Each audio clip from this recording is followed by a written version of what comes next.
السلام عليكم أصدقائي الأعزاء، نرجو أن تكونوا في أتم الصحة والعافية. أهلا ومرحبا بكم في فيديو جديد، وهو عن الرجل الذي قال أنا عقاب الرب. فماذا فعلت أنت من سوء لكي يبعث الرب عليك عقابا مثلي؟ إنه الخان المغولي الشهير الذي أسس أضخم إمبراطورية في التاريخ، بعد أن ارتكب مجازر كبيرة بحق كافة الشعوب وأباد بلادا بأكملها. إنه جنكيز خان، لدرجة أن أتباعه كانوا يسجدون ويقدمون التحية بمجرد سماع اسم الخان العظيم لديهم. فهيا بنا لنتعرف على أغرب 10 معلومات وأسرار قد لا تعرفها عن جنكيز خان.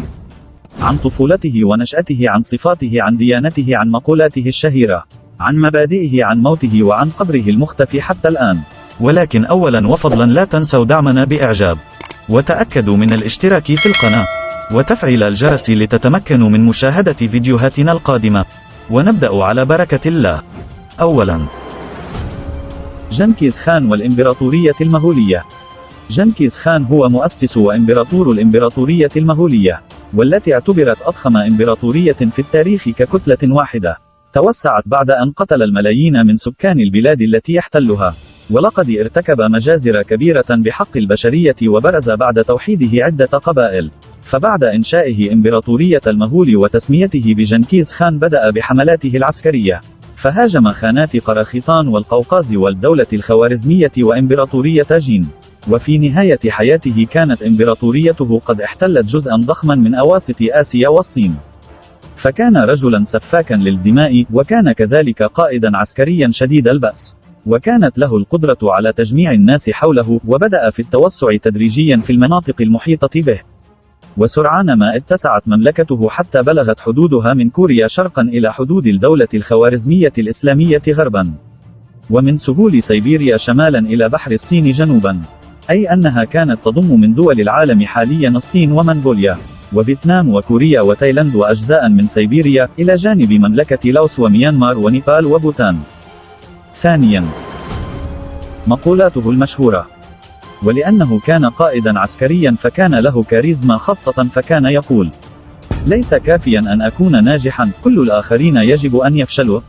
بمعونة السماء لقد فتحت لكم إمبراطورية عظيمة، لكن حياتي كانت قصيرة للغاية لتحقيق غزو العالم، هذه المهمة تركت لكم. أنا عقاب الرب، فماذا فعلت أنت من سوء لكي يبعث الرب عليك عقابا مثلي؟ أنا على استعداد للتضحية بنصف شعب المغول لكي يستقيم النصف الثاني. سعادتنا الكبرى هو أن يتشتت عدوك من أجل دفعه قبلك لرؤية المدن قد تحولت إلى رماد. إذا جسدي كاد أن يموت، اسمحوا لجسدي أن يموت، ولكن لا تدعوا بلدي تموت. ثالثا، مولد جنكيز خان وأسرته. ليس معروفا على وجه الدقة تاريخ ولادة جنكيز خان، ولكن البعض يقول إنه ولد سنة 1155 تقريبا، واسمه الحقيقي تيموجين. كان والده يوسوكي بهادر زعيما لقبيلة مغولية تدعى قيات، وقد سمى ابنه تيموجين، ومعناه الفولاذ القوي، وسماه بهذا الاسم احتفالا بانتصاره على إحدى القبائل التتارية التي كان يتحارب معها، وتمكن من القضاء على زعيمهم الذي يحمل نفس الاسم تيموجين. أما عن والده فقد مات عند مروره على أعدائه التتار المجاورين لقبيلته في طريق عودته إلى الديار، حيث قدموا له طعاما مسموما فمات من فوره. وبعد وفاة أبيه في عام 1175، وما إن وصل الخبر لتيموجين حتى عاد إلى أهله مطالبا بمنصب والده، كونه الوريث الشرعي لرئاسة قبيلته. واستغلت قبيلة قيات صغر سن تيموجين، فانفضت عنه وخرجت على طاعته بسبب صغر سنه. وانفضت القبيلة عن أمه أولين وأبنائها، وتركوهم بدون حماية. وآلت حالة أولين وأطفالها لعدة سنوات إلى بؤس مدقع، ولكي يستمروا في الحياة فقد اقتاتوا على الثمار البرية وما يصطاده تيموجين وإخوته من الأسماك والحيوانات، من طرائد السمور والفأر البري والثعلب الأسود، حتى أنهم أكلوا جثث الثيران. وقد كان في استطاعة تيموجين البقاء 3 إلى 4 أيام بدون طعام، وكان يشعر بألم الجوع قبل أن يعثر على طعام جديد. وفي إحدى رحلات الصيد قتل تيموجين أخاه غير الشقيق بختير، بسبب مشاجرة على الخلاف حول غنائم الصيد. وقيل أنه سرق من تيموجين طيرا وسمكة فقتله دون شفقة أو رحمة. وقد لامته أمه بقوة واتهمته هو وأخوه فيتو بأنهما مجرد قتله. وتدل تلك الحادثة الأليمة على ما كانت تعانيه تلك الأسرة من البؤس الشديد، وما تكابده من الآلام والحرمان. رابعا، جنكيز خان في الأسر. وقد تعرض جنكيز خان في سنة 1182 للأسر على يد زعيم قبيلة الطايجيت حلفاء والده السابقين، فحبسوه عندهم واستعبدوه، ولكنه تمكن من الهرب بمساعدة أحد الحراس المتعاطفين معه، والذي أصبح والد أحد قواده في المستقبل وهو تيشيلون. وبسبب هروبه من الطايجيت اشتهر وانتشر اسمه بسرعة بين القبائل، ولكن تيموجين دخل في صراع مرير معها، وتمكن في النهاية من إعادة ولاء قبيلته قياد كلها له وهو دون 20 من عمره. خامسا، المظهر الجسدي لجنكيز خان. لا توجد صور دقيقة عن جنكيز خان، وما تبقى من وصف عنه ما هو إلا خيالات فنية. فقد ذكر رشيد الدين في كتاب جامع التواريخ أن جنكيز خان كان طويل القامة وطويل اللحية ذو شعر أحمر وعيون خضراء. ووفقا لرشيد الدين فقد كانت لعشيرة جنكيز خان البرجيقية أسطورة تذكر أصولهم بأنها ظهرت نتيجة لعلاقة غرامية بين آلانكو وغريب عن بلادها، وهو رجل متألق لديه شعر أحمر وعيون خضراء مزرقة.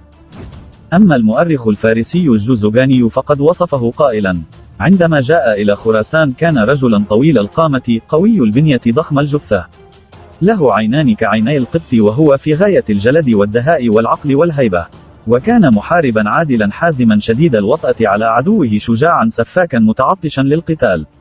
وبمثل تلك الأوصاف وصفه أيضا المؤرخ الصيني من جيهونغ بأنه كان ضخم الجثة عريض الجبهة طويل اللحية. والرسم الأقرب المقبول عموما من قبل معظم المؤرخين هي اللوحة الموجودة حاليا في متحف القصر الوطني في تايوان، والتي رسمت تحت إشراف حفيده قوبلاي خان خلال عهد أسرة يوان المغولية، وتصور جنكيز خان بملامح مغولية نموذجية. سادسا، ديانة جنكيز خان. يعتقد على نطاق واسع أن ديانة جنكيز خان كانت شامانية، وهي ديانة كانت منتشرة جدا بين قبائل المغول الرحل في آسيا الوسطى. فكتاب التاريخ السري للمغول يروي أن جنكيز خان كان يصلي إلى جبل برخان خلدون، لكن رغم ذلك يقال أنه كان متسامحا جدا في الدين، ومن المهتمين في تعلم الدروس الفلسفية والأخلاقية من الأديان الأخرى، فقد كان يستشير الرهبان البوذيين ورجال الدين المسلمين والمبشرين المسيحيين. سابعا، وفاة جنكيز خان.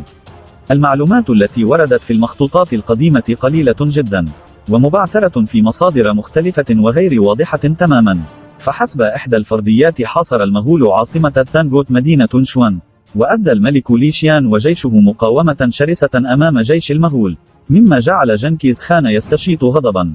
ولكن في نهاية الأمر أيقن الملك ليشيان بعدم وجود تكافؤ بين الطرفين، فوافق على الصلح وتسليم نفسه بعد أن وعده جنكيز خان بالحفاظ على حياته.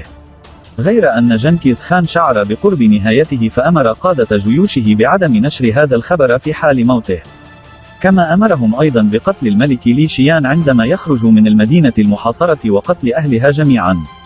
ومات جنكيز خان بعد 8 أيام من المرض، وفي اليوم التالي لموته تم قتل ليشيان وجميع سكان العاصمة، لكن السبب الدقيق لوفاته لا يزال مجهولا، ويعزى موته إلى القتل أو المرض أو السقوط من على الحصان، أو الجروح التي أصيب بها في الصيد أو المعركة.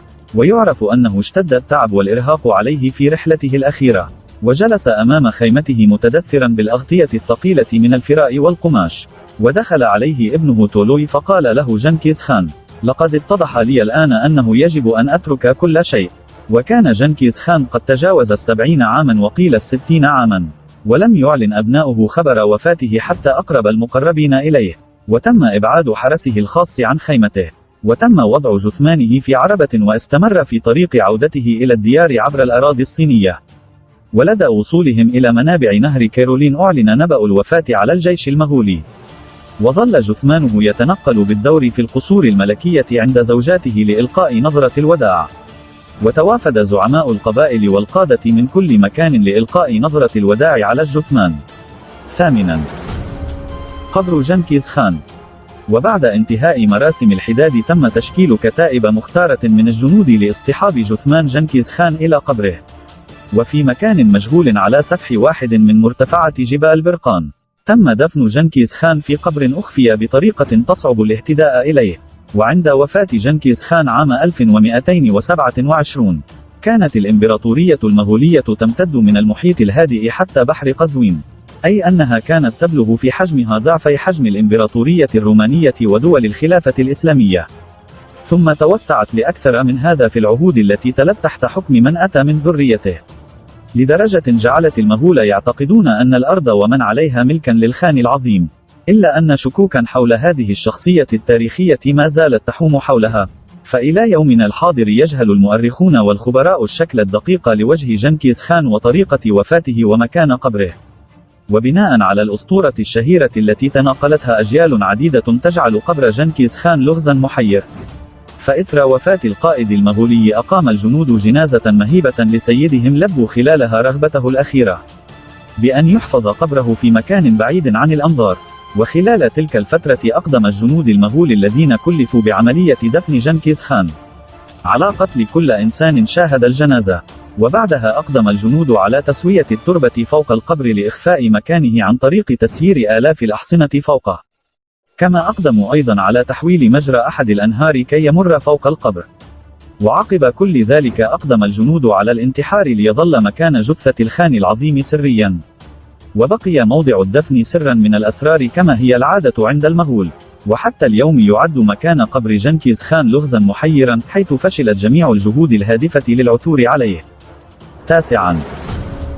روايات مختلفة حول قبر جنكيز خان. فهناك العديد من الروايات حول مكان ضريحه. إحداها يتجه نحو مدينة قراقرم، حيث يعتقد بعض المؤرخين أن ضريح زعيم المغول العظيم يقع في محيط هذه المدينة، ولكن لم يتم العثور على أي دليل على هذا الافتراض. ويصف رشيد الدين الهمداني في كتابه جامع التواريخ مكان دفن جنكيز خان، وأنه في محيط سلسلة جبال برخان خلدون، حيث يخرج منها نهر أونون وكورلين. ولقد جاء في المخطوطة القديمة التاريخ السري للمغول أن جثمان جنكيز خان نقل على عربة ودفن في غزنة عند جبل برخان خلدون. وحسب رواية أخرى أن جنكيز خان نفسه قال إن مكان دفنه يجب أن يختاره ابنه المحبب تولوي، فأخذ الابن وأعوانه الجثمان ودفنوه تحت شجرة قديمة في مسقط رأسه. ومع الزمن غطت أشجار كثيفة المكان، ورغم أن المنطقة كان يحرسها آلاف المقاتلين من قبيلة قيات، فإنه بعد إزالة الحراسة بعدة سنوات لم يعد أحد يتذكر بالضبط أين يقع القبر. وهناك الرواية الصينية التي تقول إنه عندما كانت العربة التي تحمل جثمان جنكيز خان تمر عبر أردوس وهي الصين الحديثة، علقت في الوحل وتوقفت فوضعوا في المكان خيمة يورت، وبعد ذلك تم العثور على الخيمة مع بعض الأشياء التي تنتمي إلى جنكيز خان، حيث كل عام يقدم الصينيون الأضحيات أمام مكان الخيمة. وكذلك روايات شعوب سيبيريا، وأكثر الروايات شيوعا هي رواية أونون التي تقول أن جثمان جنكيز خان دفن في قاع نهر أونون بالقرب من كابوخاي. 10. ماذا يحوي قبر جنكيز خان من مقتنيات وكنوز محتملة؟ لا أحد يشك بأن مكان دفن جنكيز خان والعثور على بقاياه له قيمة علمية، ولكن الذي يدفع الكثير من الباحثين هو الكنز المتوقع أن يكون في المقبرة. وهناك افتراض أن الخان العظيم في نهاية حياته كان يكره الترف والبذخ، وقد يكون دفن أيضا بشكل متواضع كما عاش متواضعا. هناك أيضا افتراض جعل شيراب نيمبوتيسيدين بابوف في كتاب سر جنكيز خان يقول أن التطاول على قبر جنكيز خان يمكن أن يجلب البؤس لشعوب بأكملها. شكرا لكم أعزائي على المشاهدة، تحية طيبة لكم جميعا، ونلتقي بكم في الفيديو القادم على خير بإذن الله، في أمان الله ورعايته.